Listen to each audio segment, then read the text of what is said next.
ngayon sa Binyan, Laguna na project ng Artaland, which is meron silang condo units, villas, and what else, madam? Condominium. Okay. And itong lugar na to is 8 hectares po. Yes. So, ayan na, may mga nakatayo na pong mga villas ready for occupancy na. Yes, IFO. More or less, ang price po is nagre-range ng 22 million. Depende pa rin po yun sa lugar na makukuha nyo. Pwedeng magbaba, pwedeng umakyat. Ano po bang meron dito? Ma'am, makikita niyo po dito, besides lang tayo ng Lasal Condominium, ay Lasal School, at saka near in golf.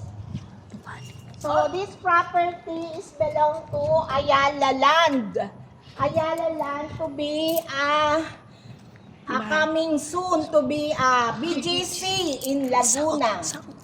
South mo, south. Ngayon po, meron akong may nag-inquire po sa akin, hindi ko na lang banggitin. Ang name niya is, ang tanong niya is kung malapit daw po ito sa Nuvali. Which Yes. is, yes, 10 minutes drive from here to Nuvali. Yes. And depende po kung saan kayo manggagaling, pwede nyo pong madaanan if you will come from Manila or Cavite, papunta rito, madadaanan nyo na po yung Nuvali. So, I hope na magustuhan to ng nag-i-inquire sa akin. At ito po ang latest at ready to turn over na this year ang building 1. So, dito po ay nagre-range lang siya na sa mga 6M. Complete turnover with furnace turnover. At ang ganda po ng mga gamit, which is nag-base lang naman po ako dun sa address unit na pinakita na hindi mo mahihindian ang offer because later on, pwede mo talagang Ito mapagkapirahan. ang amenities. So, look at this amenities. Dito tayo pumasok. Infinity Ang infinity pool.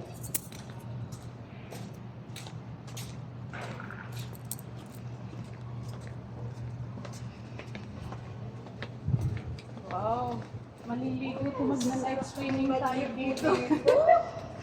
Ang infinity pool po.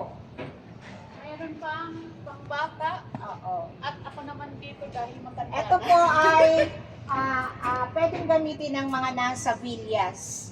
Pero yung ating mga condominium dito, may sarili-sarili po silang amenities na nakabukol. So hanggang doon pa po yan ang property. Likod pa.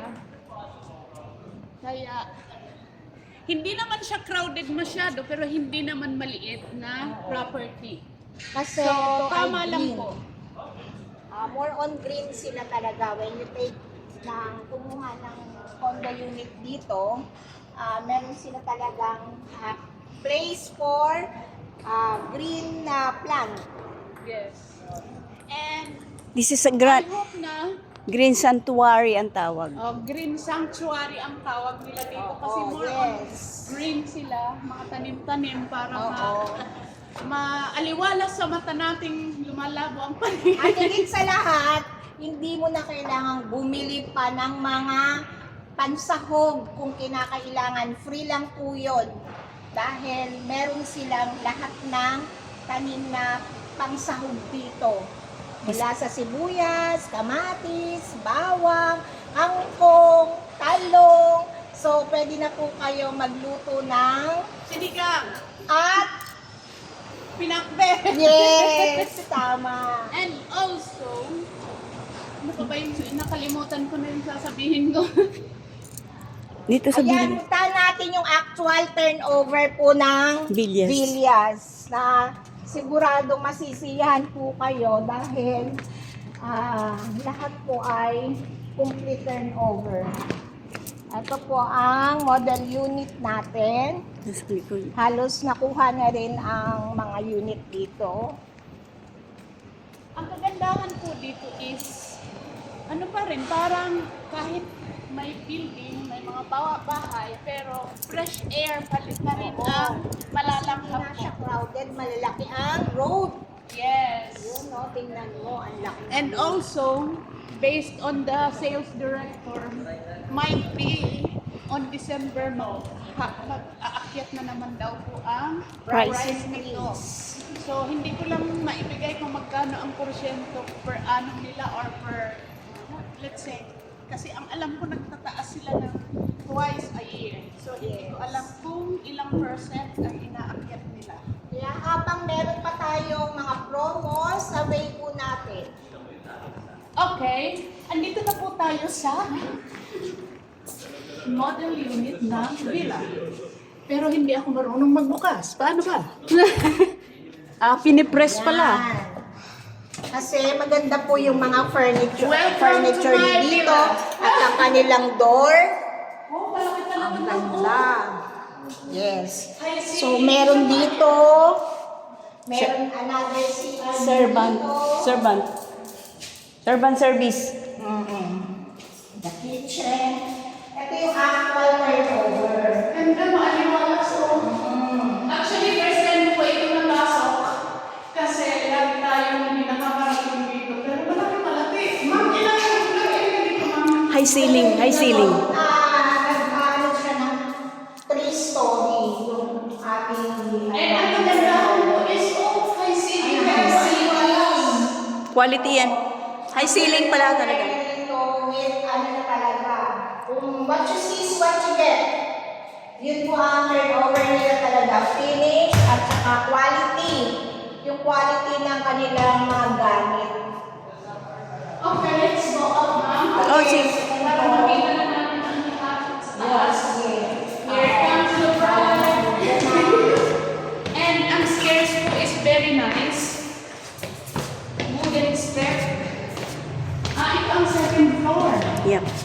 Pero hindi ko nakita kung ano yung sa taas. First, ito na po yung first room. Tingnan na natin. May bathroom din. Which is maganda rin po ang bathroom niya. Maaliwalas din. May shower.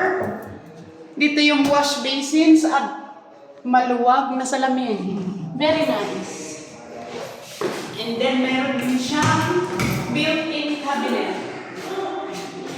Also, ito pong sliding door na yan, trap yung heat. Oo. Protection na. Protection po yan sa init, pero hindi naman siya hulog na hulog. If just in case gusto mong saraduhin na ganyan.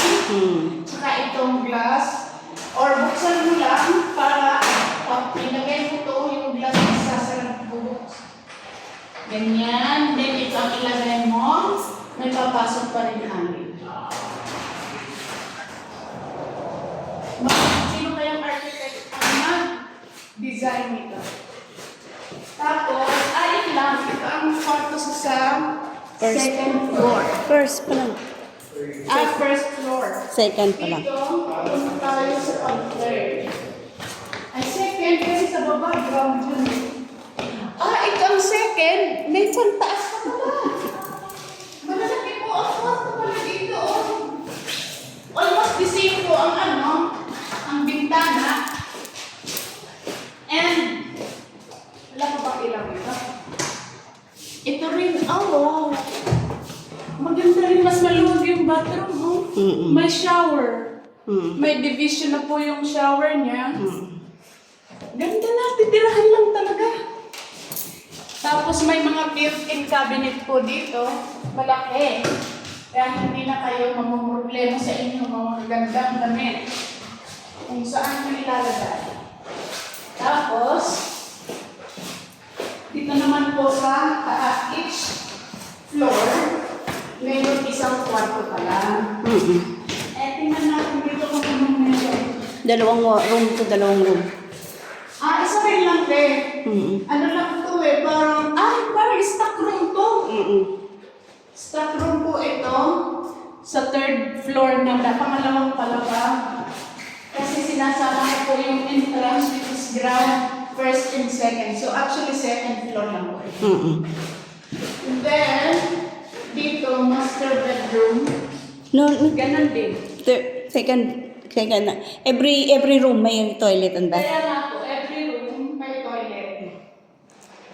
Almost parehas, meron din ganito, cabinet.